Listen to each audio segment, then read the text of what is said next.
found a hole along the trail. It's either a coyote or badger hole. Coyotes enlarge existing holes dug by other animals, mainly badgers. Coyotes and badgers sometimes hunt cooperatively because their styles are complementary. For example, if the prey tries to escape by burrowing underground, the badger catches it. And if the prey tries to run above ground, the coyote catches it. So you think it's a badger? Well, just the shape of the hole is a little bit oblong like that, with the badger digging the way they do dig this way, Gotcha. whereas a dog will dig this way, so the hole is going to be more this shape. So coyote's more like dog, Yeah.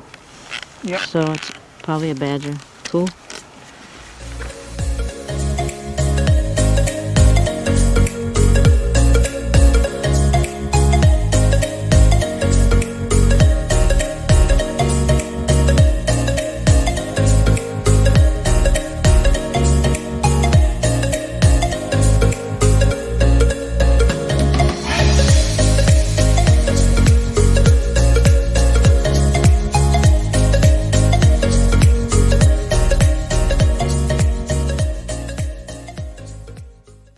Track in the back here is a black-tailed deer. It's round in the back end of the and pointy, comes up the narrow point in the front. This track is a little weird because it's so split apart. There's a wide gap between the front ends of the toes, and that's symptomatic of a wild pig.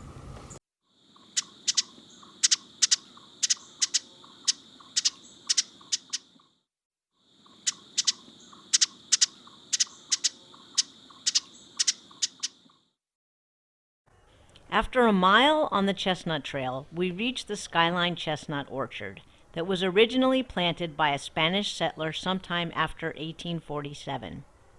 This orchard is part of Mid-Penn's land and is managed by Hans Josens, who restored this historic site and is our expert guide today. When I first got here, the Open Space District had been asking me for about 5 years if I would want to take this over. My ex-wife and I ran the Christmas tree farm just north of here. I had a full-time job at the time as a mechanic. And in 2002, I retired from working as a mechanic.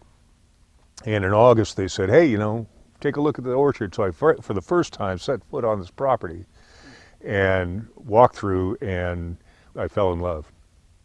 It was, to me, something a lot more intriguing and compelling than the Christmas tree. They said that you could go from the cradle to the grave on chestnuts alone. So they would build cradles from chestnut wood and coffins from chestnut wood. People would be buried in them.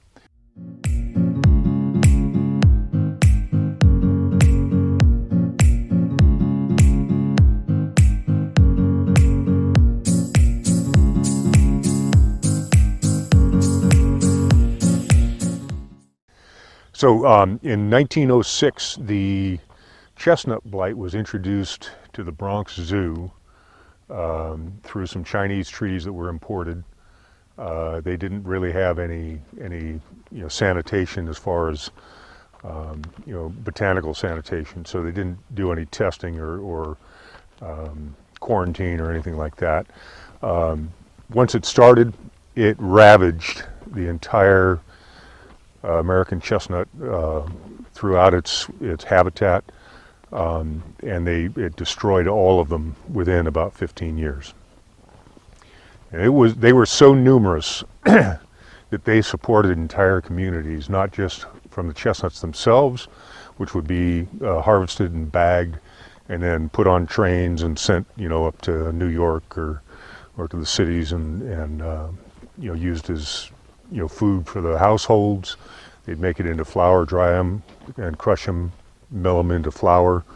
So not just the food crop, but the wood is one of the most durable woods that you can imagine.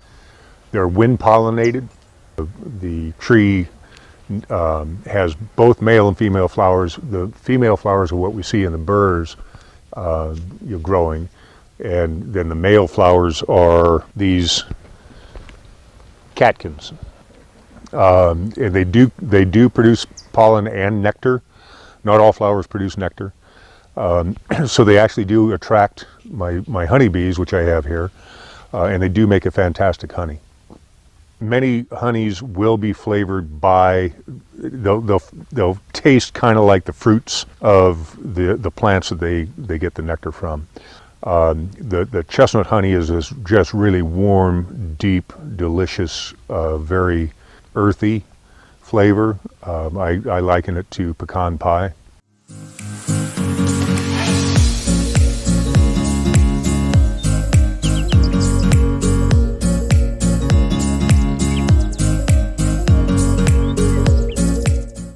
The tubes are to protect the seedlings, and again, I don't want to embarrass myself by showing you a dead tree.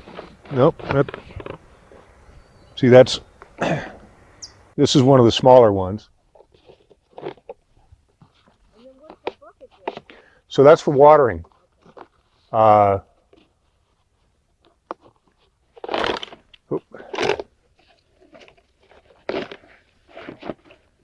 So we have to protect them from voles and rabbits and such foraging on them. Voles are the worst.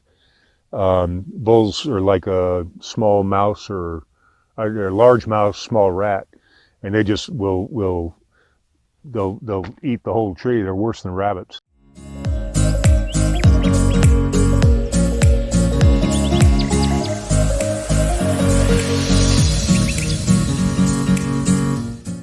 This is Chewy, by the way.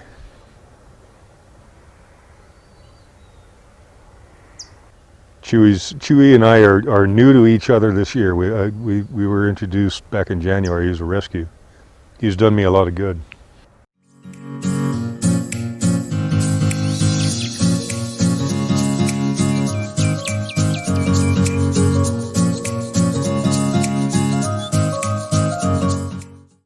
These 4 trees are the 4 Americans.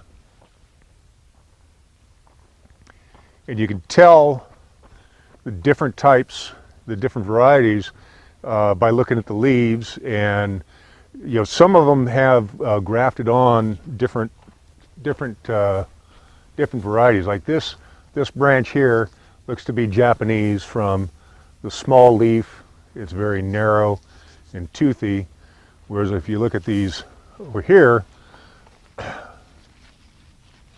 get a good one. They're narrow at the base and they're broad at the end.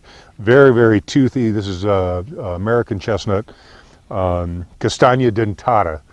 So the dentata being teeth, so it's very toothy. The Chinese trees up here have a larger leaf and they're broad all the way down. From the stem all the way down to the tip, different shapes. Also color, shine, these are all different attributes. I'm not very good at it, but there are people that can run circles around me as far as identifying trees by the leaf and stem patterns.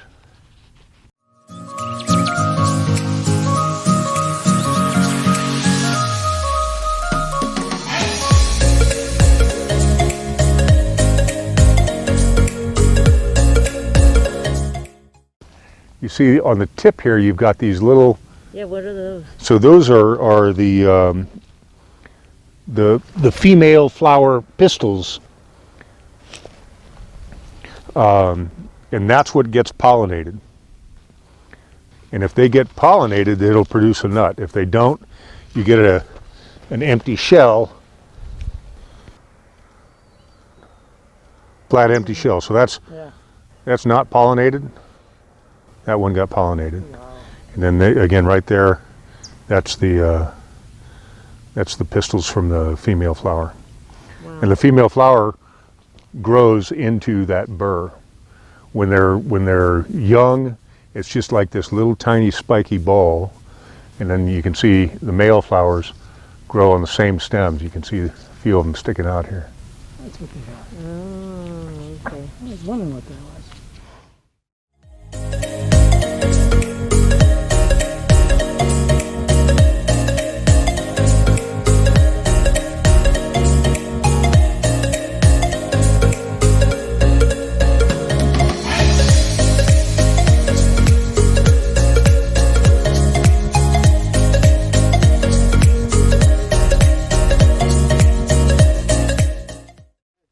So in the early days, I would get people that had been coming here for many years, and they were happy to see that there was somebody here managing things.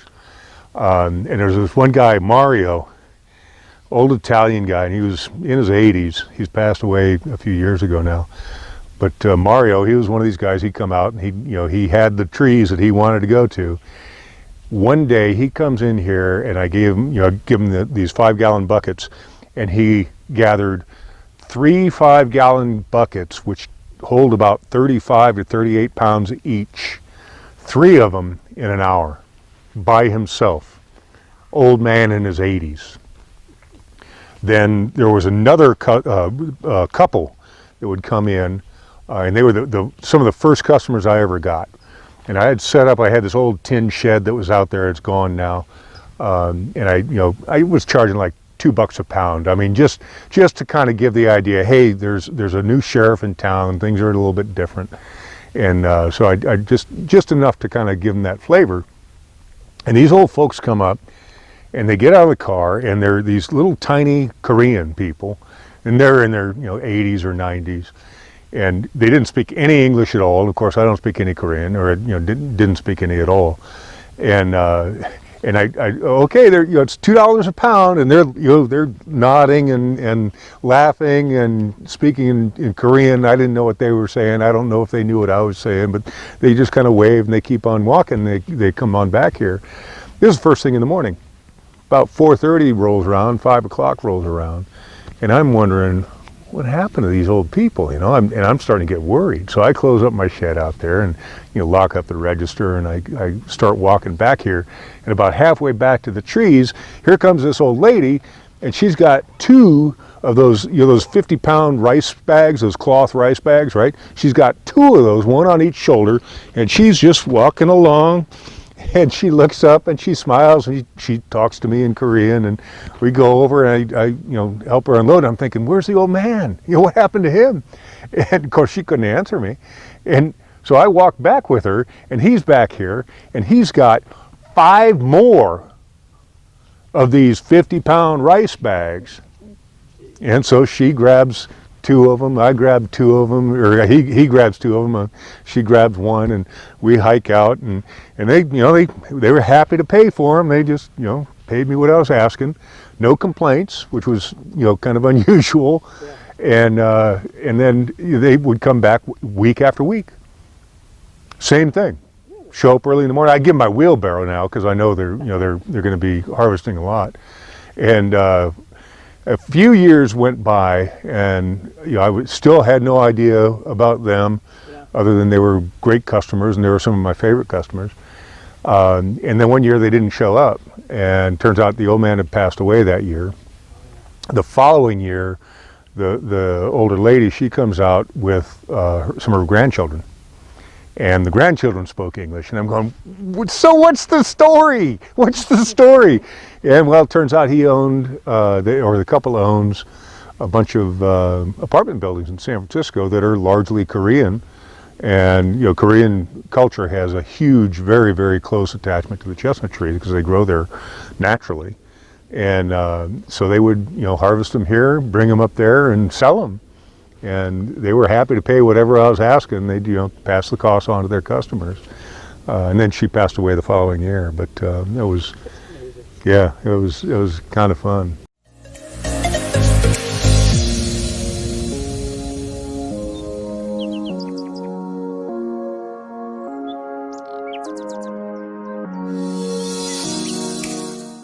I've been dying to know, what's your favorite chestnut dish or recipe? It's an Italian, it's a glazed chestnut cake, where it's like a yellow cake, and you take the chestnuts, you boil them or roast them, peel them, and then you grind them into a rough, coarse meal, and you use that as part of the flour. Just a really fantastic. It's got that kind of sweet nuttiness, and it's not like other nuts. It's very, very different, very low in fat. It's a low cholesterol. They're gluten free. The next one was a chestnut chanterelle mushrooms, wild mushrooms, and then they use chestnut flour and then chestnut, like coarse chestnut ground up in the filling. But the chestnut flour is used to make the pasta that makes the ravioli. And that was just really fantastic.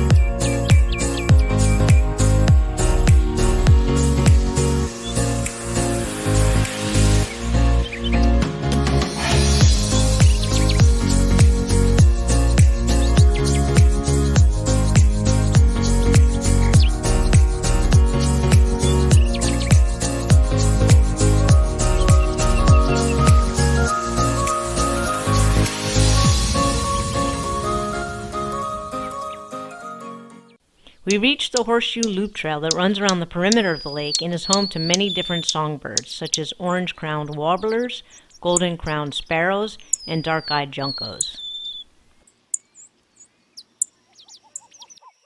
Horseshoe Lake is habitat to waterfowl such as the American coot, pied-billed greeby, and a variety of ducks.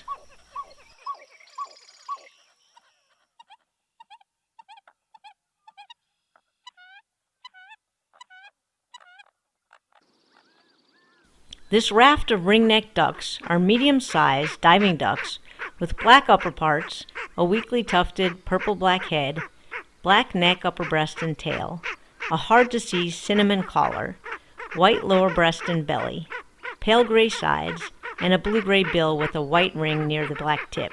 It spends the winter in California.